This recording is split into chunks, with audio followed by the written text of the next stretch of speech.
केली आहे आणि जर तुम्ही इकडे तिकडे भटकत राहाल तर त्या आंदोलनाला सफल करण्यामध्ये कुठेतरी आम्ही अपयशी ठरू. त्यामुळे आपल्या सर्वांना विनंती आहे, कली कंकाली आमचे बुडादेव, आमचे 114 शहीद आदिवासी गोंडगोवारी बांधवांना विनम्र अभिवादन करतोय.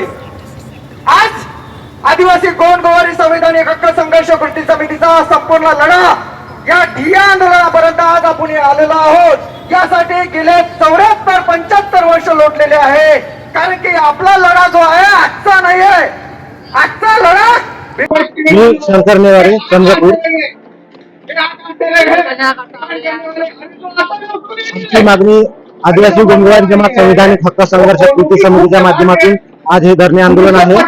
आमची एकच मागणी आहे की 24 एप्रिल 1985 या जी आर मधील गोंडगोवारी बाबतची चुकीची माहिती आहे ते दुरुस्त करण्यात यावी. यासाठी महाराष्ट्र सरकारने एक वेळणे समिती नेमली होती. त्या वेळणे समितीचा अहवाल अजूनपर्यंत अप्राप्त आहे. त्यामुळे तो अहवाल सकारात्मक अहवाल सरकार आम्हाला प्राप्त करून आमच्या मूळ मागणी जी गोंडगोवारीची मागणी आहे त्या मागणीला अनुसरून आम्हाला जात प्रमाणपत्र व वैध प्रमाणपत्र देण्यात यावे. आमच्या मागण्या संविधानिक मागणी असून आमची काही वेगळी मागणी नाही.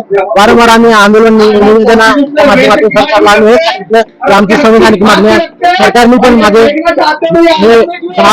10 फरवरीच्या मीटिंग मध्ये सरकारने पण एक्सेप्ट केलं की तुमची संविधानिक मागणी आम्ही लवकर पूर्ण करू, परंतु अजूनही आमची मागणी पूर्ण करण्यात आली नाही.